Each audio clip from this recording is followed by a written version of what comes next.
Recording by Moira Fogarty.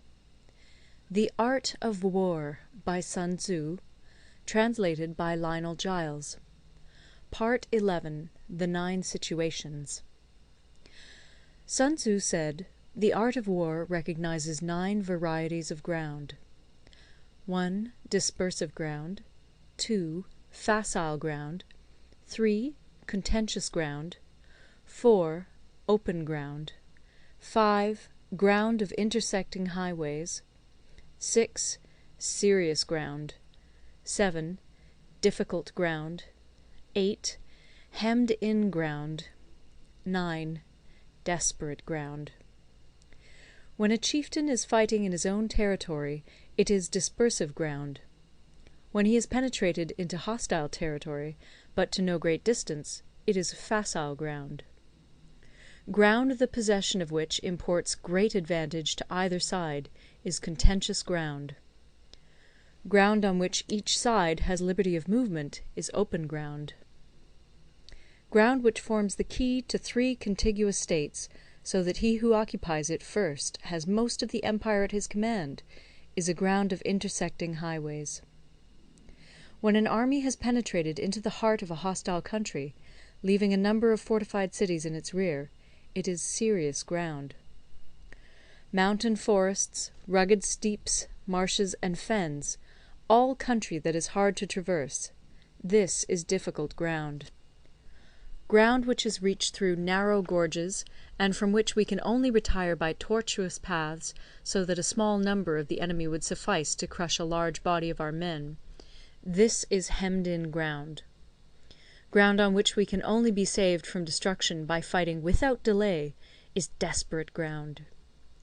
On dispersive ground, therefore, fight not. On facile ground, halt not. On contentious ground, attack not. On open ground, do not try to block the enemy's way. On the ground of intersecting highways, join hands with your allies. On serious ground, gather in plunder. In difficult ground, keep steadily on the march. On hemmed-in ground, resort to stratagem. On desperate ground, fight. Those who were called skilful leaders of old knew how to drive a wedge between the enemy's front and rear, to prevent cooperation between his large and small divisions, to hinder the good troops from rescuing the bad, the officers from rallying their men.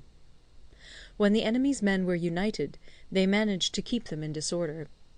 When it was to their advantage, they made a forward move. When otherwise, they stopped still.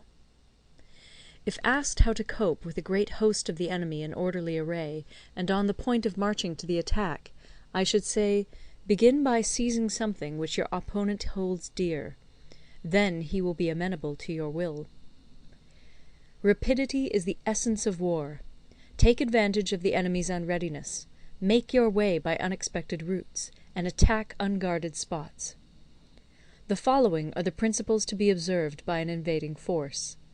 The further you penetrate into a country, the greater will be the solidarity of your troops, and thus the defenders will not prevail against you. Make forays in fertile country in order to supply your army with food.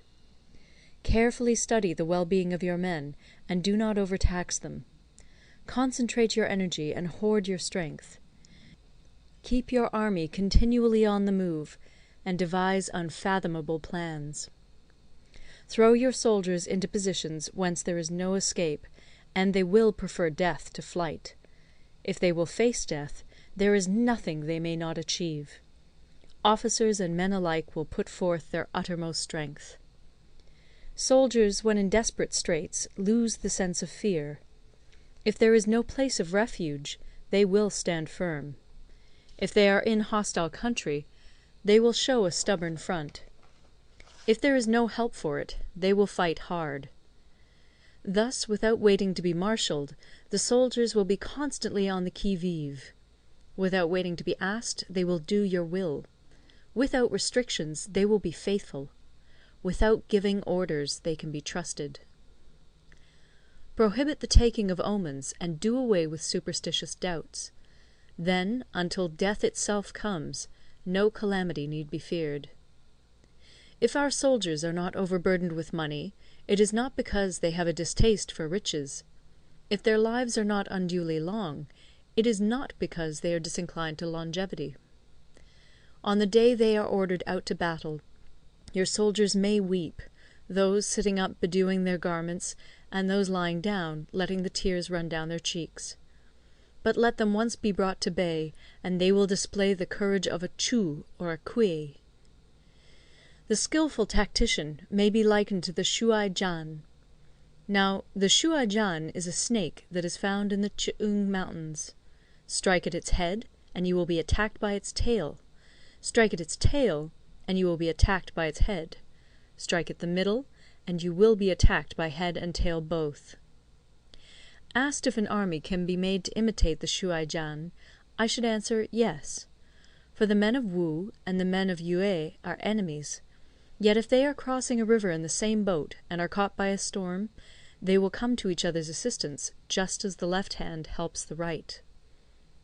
Hence it is not enough to put one's trust in the tethering of horses and the burying of chariot wheels in the ground.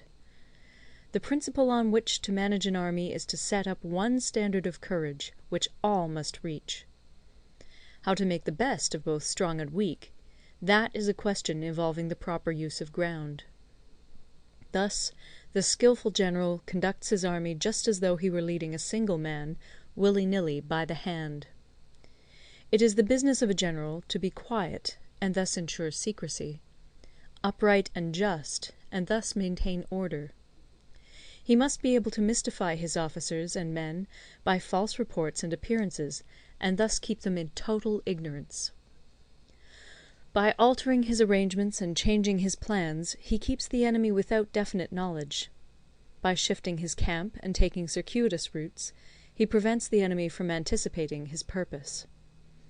At the critical moment, the leader of an army acts like one who has climbed up a height and then kicks away the ladder behind him.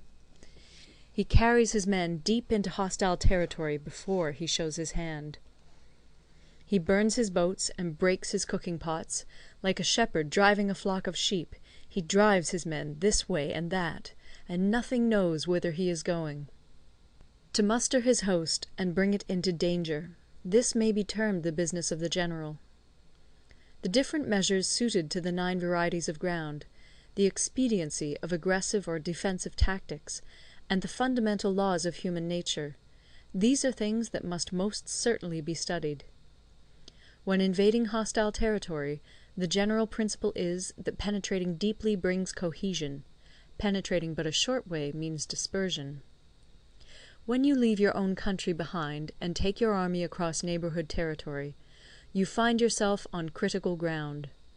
When there are means of communication on all 4 sides, the ground is one of intersecting highways. When you penetrate deeply into a country, it is serious ground. When you penetrate but a little way, it is facile ground.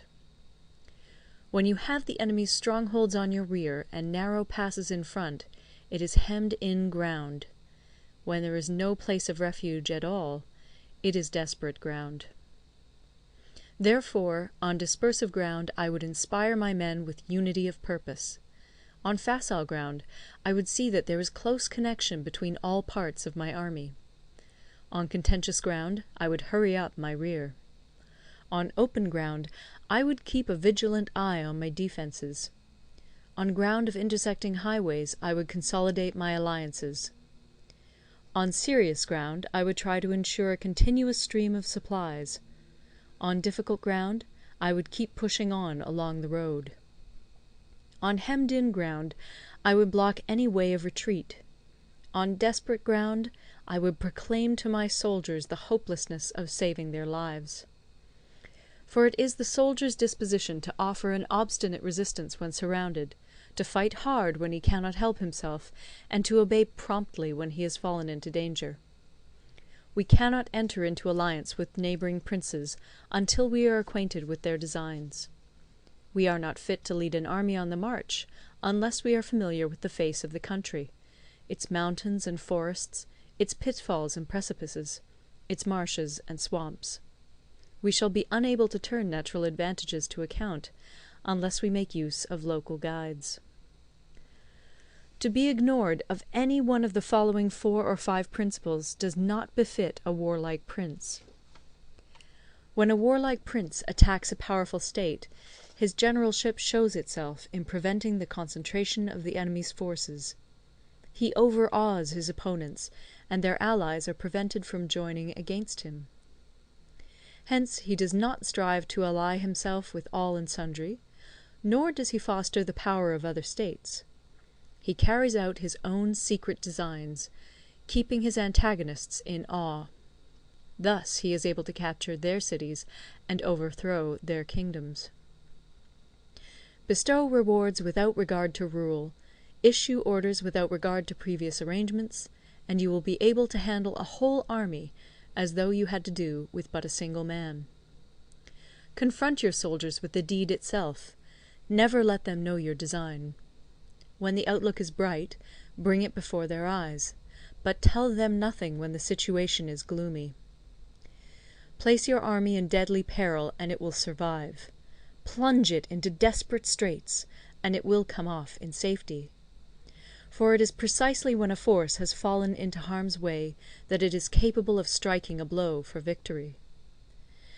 Success in warfare is gained by carefully accommodating ourselves to the enemy's purpose.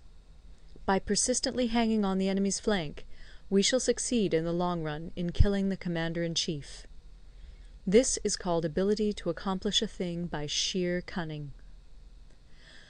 On the day that you take up your command, block the frontier passes, destroy the official tallies, and stop the passage of all emissaries. Be stern in the council chamber, so that you may control the situation. If the enemy leaves the door open, you must rush in. Forestall your opponent by seizing what he holds dear, and subtly contrive to time his arrival on the ground. Walk in the path defined by rule, and accommodate yourself to the enemy until you can fight a decisive battle. At first, then, exhibit the coyness of a maiden, until the enemy gives you an opening. Afterwards emulate the rapidity of a running hare, and it will be too late for the enemy to oppose you. End of Part 11. Recorded in Toronto, Ontario by Moira Fogarty, October 2006.